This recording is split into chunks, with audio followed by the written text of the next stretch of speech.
the most disturbing patriarch of West Virginia married two 16-year-old nieces. In the isolated valleys of Appalachia, far from the eyes of civilization, dark stories of families forgotten by time are buried, like secrets that no one dares to unearth. This is the legacy of Elijah Blackwood, a man whose perversion and control transformed generations of a family into victims of their own corrupted bloodlines.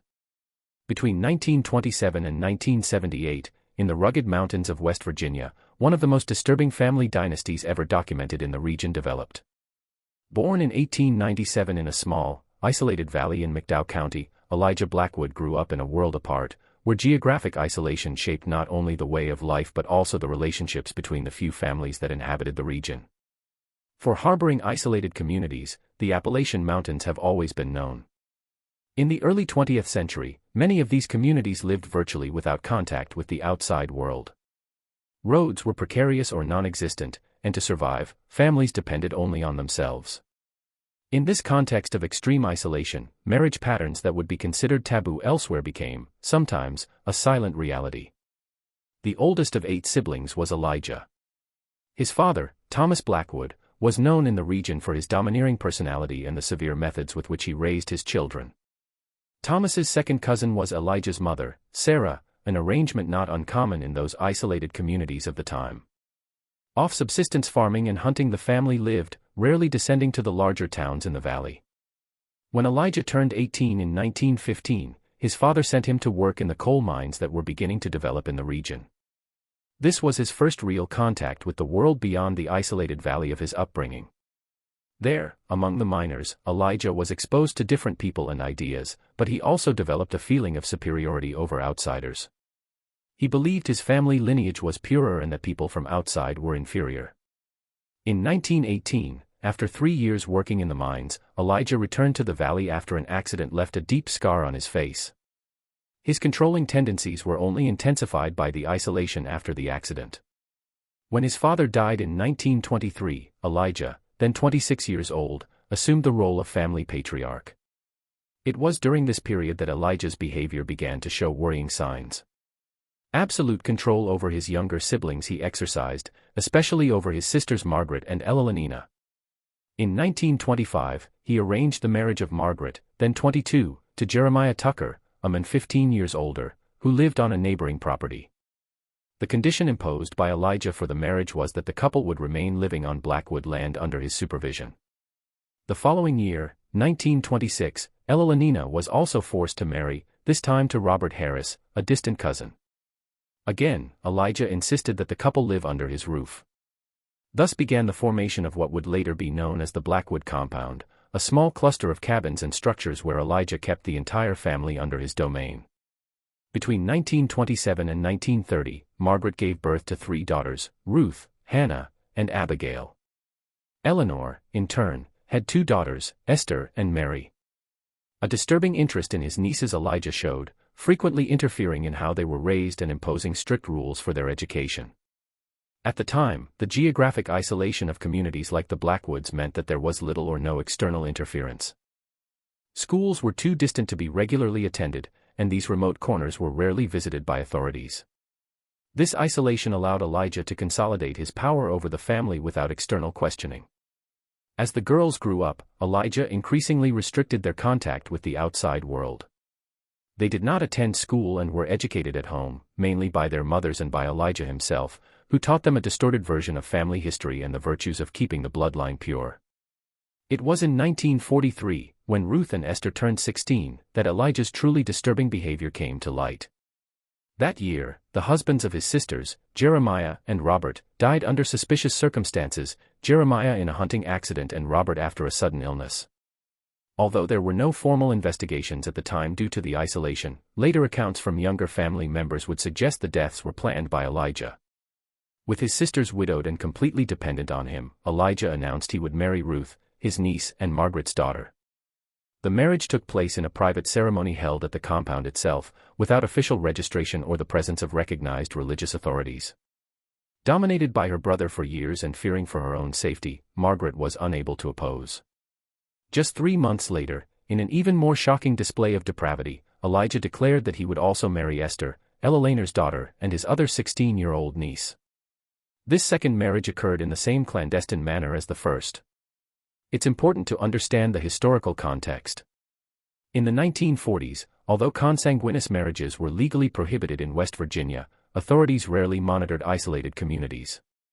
Since its founding, the state had prohibited marriages between uncles and nieces. But in remote regions where civil records were rarely kept, such laws had little practical effect. In the following years, Ruth gave birth to 4 of Elijah's children, 2 boys and 2 girls. Esther had 3 children, 1 boy and 2 girls. It was in this first generation of children from these incestuous relationships that the genetic effects of consanguinity began to manifest in an evident way. Of the 7 children born from these relationships, 5 had significant health problems. 3 had visible physical deformities, including fused fingers, syndactyly, spinal problems, and facial malformations. 2 others manifested what was described at the time as mental debility, now recognized as significant intellectual disability.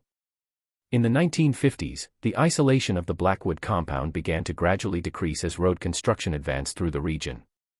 In 1952, an itinerant doctor who visited remote communities to offer basic health care found the Blackwood family. Horrified by the conditions he witnessed, especially the state of the children, he tried to alert the authorities. However, at that time, government intervention in family matters was much more limited than it is today. Additionally, mountain families were known for their distrust of outsiders and authorities. When county officials finally visited the compound, Elijah presented falsified documents claiming that Ruth and Esther were actually his wives from neighboring communities not related to him by blood. The women, terrorized by years of abuse and manipulation, confirmed his version. The initial investigation was archived, but the case caught the attention of Dr. Charles Montgomery, a physician with a growing interest in the emerging field of genetics. In 1954, Dr. Montgomery managed to obtain permission to examine some of the compound's children, supposedly as part of a rural health program. In his notes, which would only be discovered decades later, Montgomery carefully documented the health problems observed in the Blackwood children. He noted the high incidence of congenital deficiencies and correctly suspected they were the result of close consanguinity. At that time, although understanding about genetics was still limited compared to current standards, it was already well established that consanguineous relationships increased the risk of recessive diseases. Montgomery wrote, "The patterns of anomalies observed in the Blackwood children are consistent with what the scientific literature describes as the result of close consanguinity. Significantly higher than would be expected in a general population is the incidence of physical malformations and cognitive impairment. It is alarming to think about the conditions that may have led to such a situation in this isolated family." Despite his suspicions, Montgomery faced resistance from both the family and local authorities. In rural Appalachian communities in the 1950s, family matters were considered strictly private, and there was a cultural reluctance to interfere even in the face of evidence of abuse or illicit behavior. Meanwhile, inside the compound, the situation deteriorated. Between 1955 and 1960, 5 more children were born from Elijah's relationship with his nieces. Of these, 3 died before completing 1 year of age, suffering from multiple health complications. Infant deaths were not uncommon in impoverished rural regions at the time, so they did not raise immediate suspicions. A turning point occurred in 1962 when Hannah, Margaret's second daughter and Ruth's sister, managed to escape from the compound at age 33. Having lived under Elijah's tyrannical domain her entire life, Hannah finally found the courage to flee. After witnessing years of abuse, she made an arduous 3-day journey through the mountains until reaching the town of Welch, where she reported her story to local authorities. Initially, her account was received with skepticism. Having lived isolated her entire life, Hannah had communication difficulties and little understanding of the world outside the compound. Additionally, her accusations were so serious that many local officials considered them fanciful or exaggerated. It was only when Thomas Ricks, a young social worker newly arrived at the County Social Services Department, decided to investigate the case more thoroughly that authorities began to take the allegations seriously. Not being bound by old networks of influence and the code of silence that sometimes characterize small rural communities, Ricks was determined to discover the truth. In October 1962, Ricks organized an official visit to the Blackwood compound accompanied by 2 state police officers. What they found was deeply disturbing. The compound had grown to include 6 main structures housing about 30 people, all under the control of Elijah, then 65 years old. The living conditions were deplorable.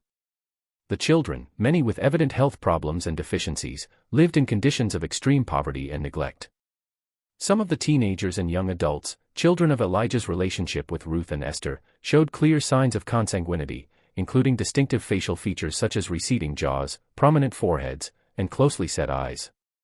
More alarming still, Ricks discovered evidence that Elijah had begun to initiate relationships with some of his own daughters, his grandnieces, perpetuating the cycle of abuse and incest.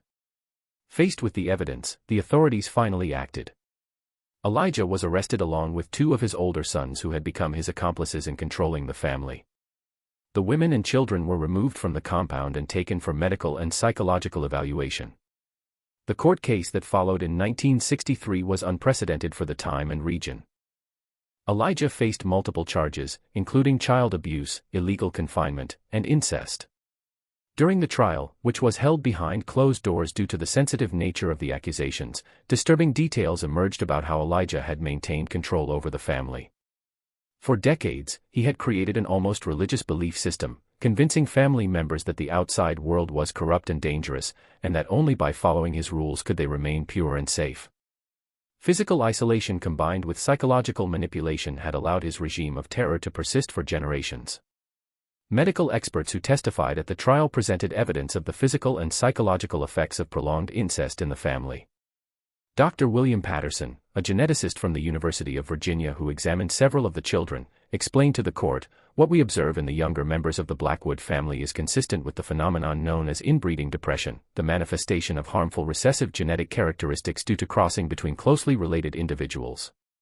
Patterson continued, "In normal populations, harmful recessive genes rarely cause problems because the person usually has only one copy of the defective gene, compensated by a healthy copy from the other parent. However, when close relatives have children, the probability of a child inheriting two copies of the same harmful recessive gene increases dramatically." The evidence presented included high rates of infant mortality among Elijah's descendants, approximately 40% compared to the national average at the time of about 2%. A significantly elevated incidence of congenital malformations, including heart defects, cleft palate, and skeletal abnormalities, was also found.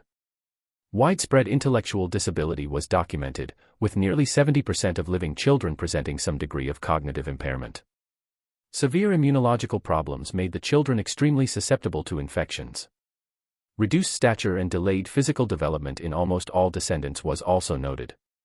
A particularly disturbing aspect revealed during the trial was the so-called founder effect that had occurred in the Blackwood lineage. This genetic phenomenon happens when a new population is established by a very small number of individuals from a larger population, resulting in reduced genetic diversity. In the case of the Blackwoods, with generations of consanguineous marriages, certain rare recessive genetic traits had become common in the family. A notable example was a rare form of polydactyly, extra fingers, combined with syndactyly, fused fingers, creating a distinctive malformation of the hands that affected almost 30% of the children born in the compound. Elijah Blackwood was found guilty of all charges in December 1963 and sentenced to life imprisonment. He died in Moundsville State Prison in 1978 at 81 years of age, apparently never showing remorse for his actions. The fate of the victims was varied. The adult women, including Ruth and Esther, then 36 years old, faced enormous challenges adapting to life outside the compound. Having been subjugated and manipulated their entire lives, many struggled with mental health problems, including what would today be diagnosed as complex post-traumatic stress disorder. The younger children were placed in foster homes or, in the most severe cases of disabilities, in specialized care institutions. Follow-up records show that even those without evident physical deformities often developed health problems related to consanguinity later in life, including reduced fertility, autoimmune diseases, and rare metabolic disorders. In 1970, 7 years after the trial, a longitudinal study was initiated by West Virginia University to follow the survivors of the Blackwood family. This study, which would continue until 1985, provided some of the first systematic data on the long-term effects of prolonged consanguinity in a human population. Among the most significant findings was the persistence of genetic problems, even in individuals who appeared to be physically normal. Many of the survivors who did not present visible anomalies still carried multiple recessive genetic mutations that could affect their own children if they married people who by chance carried the same recessive genes. The study also documented the surprisingly high prevalence of certain rare disorders among the Blackwood descendants. For example, Usher syndrome type 2, a genetic condition that causes deafness and progressive blindness, was identified in 8 individuals in the family, a rate hundreds of times higher than in the general population. Another revealing aspect was the pattern of neurological development. Even children who did not present significant intellectual disability often demonstrated atypical patterns of cognitive development, including specific difficulties with abstract reasoning, spatial processing, and executive functions. These findings contributed to the emerging understanding of the complexity of neurological development and its genetic foundation. The legacy of the Blackwood case extends beyond the direct consequences for the family. It had a lasting impact on child protection policies in West Virginia and other states. The case was repeatedly cited during the 1970s in legislative debates about the need to strengthen child protection laws and intervention mechanisms in abusive families.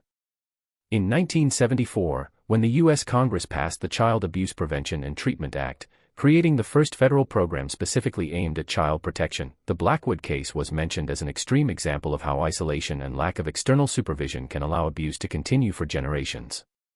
From a scientific perspective, the case provided valuable data for the emerging field of behavioral genetics.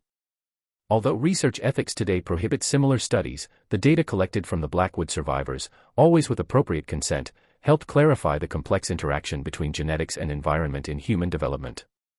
For example, among the Blackwood siblings raised in different foster homes, those who received early and intensive educational intervention often significantly exceeded initial expectations based on their genetic profile, demonstrating the important influence of the environment on development, even in the face of significant genetic predispositions. A less discussed aspect of the case is its impact on the Appalachian communities themselves. For decades, the Blackwood story was used sensationally by the media to reinforce negative stereotypes about mountain inhabitants as inbred hillbillies.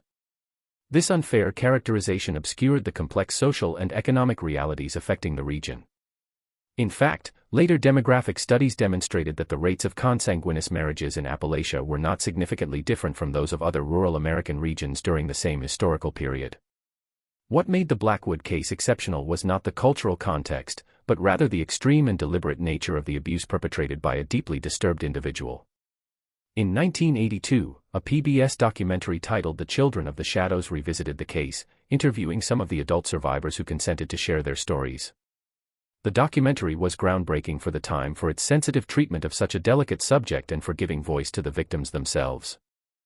One of the most impactful interviewees was Sarah, daughter of Ruth and Elijah, who was 12 years old when the compound was discovered. Then 31, Sarah had overcome tremendous adversities. Despite being born with a spinal malformation that left her with limited mobility and facing significant learning challenges, she had completed high school and become an advocate for the rights of people with disabilities. In the documentary, Sarah reflected, "People often ask me if I hate my father. The truth is that I barely remember him as a person. He was more like a dark force that hovered over all of us. What I really feel is sadness. Sadness for what could have been. Sadness for the lives that were ruined before they even began." Another survivor interviewed was Michael, son of Esther and Elijah, who was 8 years old when he was rescued. Unlike many of his siblings and cousins, Michael did not present serious physical anomalies. Although he suffered from a rare blood disease that required continuous treatment, he spoke openly about the challenges of building a normal identity after growing up in such extraordinary circumstances. "For years, I didn't tell anyone about my past. I was ashamed, as if somehow it was my fault. It was only when I started working with a therapist in college that I realized that I was a victim, not someone who should feel ashamed." Understanding the science behind what happened to our family also helped. Knowing that the health problems we face have a rational explanation, not some kind of curse, as Elijah made us believe. The psychological impact on the survivors was as profound as the physical consequences. Many struggled with issues of identity, self-esteem, and the ability to form healthy relationships. Those who eventually had their own children often described intense feelings of anxiety about the health of their descendants, even when marrying genetically unrelated partners. Emily, one of the few daughters of Elijah who managed to lead a relatively normal life and have her own family, described in the documentary the terror she felt during her pregnancy. "Each prenatal exam was torture. I was convinced that something would be wrong, that somehow my father's sins would be visited upon my innocent child. When my daughter was born perfectly healthy, I couldn't stop crying with relief. The Blackwood story also raised important questions about how societies deal with survivors of extreme traumatic situations. In the years immediately following the discovery of the compound, the institutional response was fragmented and often inadequate. Many of the children were separated not only from their abusive parents but also from siblings and other relatives who could have provided some sense of continuity and connection. This separation, although well-intentioned, often added more trauma to lives already devastated. It was only in the 1970s, with the development of more holistic approaches to caring for traumatized children, that social services began to recognize the importance of preserving ties between siblings and providing specialized therapy for victims of family abuse. In 1978, the same year as Elijah's death in prison, a group of adult Blackwood survivors formed an informal support group that would later become the New Roots Foundation. This nonprofit organization, still active today, works to educate the public about child abuse and consanguinity, as well as providing support to individuals born in similar situations. A particularly notable aspect of the foundation is its work with medical and social service communities to increase awareness about the specific health needs of people with a history of family consanguinity. They have developed educational materials that help health professionals identify rare conditions that may be more common in this population, allowing for earlier and more effective interventions. In 1985, Dr. Robert Jenkins, a geneticist who worked extensively with the Blackwood survivors, published an influential study in the journal Medical Genetics that helped clarify some of the specific mechanisms by which prolonged consanguinity affects human health. The study identified more than 30 rare genetic conditions present in the Blackwood family, many of which were virtually unknown in the general population. Jenkins observed, "What makes the Blackwood case scientifically significant is not just the extent of consanguinity, but also its directed nature over multiple generations." Unlike isolated communities where cousin marriages occur out of demographic necessity, in this case, there was a deliberate selection for extremely close relationships, creating a tragically revealing natural experiment on the effects of inbreeding in humans. Among the most surprising discoveries was the identification of a previously unknown genetic variant that affected vitamin D metabolism, contributing to the high rates of rickets and other skeletal deformities observed in Blackwood children. This discovery later led to advances in the treatment of certain rare forms of vitamin D-resistant rickets. As the 1980s progressed and the younger survivors reached adulthood, new challenges emerged. Many faced difficult decisions about whether they should have their own children given their complex genetic history. Some chose not to have biological children, while others sought extensive genetic counseling and prenatal testing, an area of medicine that was just beginning to develop at the time. In 1992, almost 30 years after the initial discovery of the compound, a remarkable reunion occurred. 17 adult Blackwood survivors, many of whom had not seen each other since childhood, gathered in Charleston, West Virginia, to share their stories and celebrate their journeys of recovery. The event, organized by the New Roots Foundation, was closed to the public and media, providing a safe space for reconnection and healing. One participant, who chose to remain anonymous, later described the experience. "It was like finding pieces of a puzzle that I didn't even know were missing. Looking into the faces of people who shared not only my blood but also my experiences. It was overwhelming but also incredibly healing. For the first time, I was in a room full of people who truly understood." The legacy of the Blackwood case continues to reverberate across multiple fields. In medical genetics, the data collected over decades of following the survivors contributed to our understanding of how recessive genes interact and express themselves. In the field of child protection services, the case remains a powerful study on the dangers of extreme isolation and the need for community vigilance. For the inhabitants of Appalachia, the story serves as a reminder of the resilience needed to overcome not only the adversities imposed by poverty and geographic isolation, but also the weight of negative stereotypes that have long affected the region. Perhaps the most important legacy, however, comes from the survivors themselves. Many of them transformed their traumatic experiences into strength to help others. Some became social workers, nurses, teachers, and advocates, using their first-hand knowledge of trauma and recovery to create positive change. As Rebecca, one of Elijah's granddaughters who became a child psychologist, expressed, "For a long time, our family was defined by the darkness my grandfather created. But that's not our complete story. We are also defined by our survival, by our refusal to allow the past to determine our future. Each time I use my experience to help a traumatized child find hope, I feel like I'm rewriting a bit of that history." In 1998, when the last formal follow-up study of the Blackwood survivors was completed, the researchers noted something remarkable. Despite the tremendous genetic and psychological adversities, a surprising proportion of the survivors had managed to build stable and in many cases extraordinary lives. This unexpected resilience challenged many of the initial assumptions about the prognosis for children born in such extreme circumstances. The final report concluded, perhaps the most important lesson from the Blackwood case is not about the consequences of consanguinity, but about the remarkable capacity of the human spirit to transcend even the most traumatic origins when provided adequate support and opportunity. The case of Elijah Blackwood remains one of the most disturbing documented examples of family abuse and manipulation in the United States. It is a dark story of how isolation combined with the domineering personality of an individual can create generations of suffering. But it is also, finally, a story about the possibility of healing and redemption even in the most unlikely circumstances. In the words of one of the survivors, Elijah believed he was creating a dynasty that would last forever with him as the supreme ruler. Instead, his legacy is to serve as a warning to the world about the dangers of unchecked power and unsupervised isolation. If there is anything positive that emerged from this horror, it is the determination of so many of us to ensure that nothing similar happens again. Today, the mountains of West Virginia are very different from what they were in the days of Elijah Blackwood. Roads reach the most remote valleys. The internet connects even the most isolated communities to the outside world, and child protection systems are much more vigilant. However, the Blackwood story remains as a powerful reminder that the most terrible abuses can occur not only in dark alleys of cities, but also under the open sky of the mountains, where silence and isolation can hide the most disturbing human truths.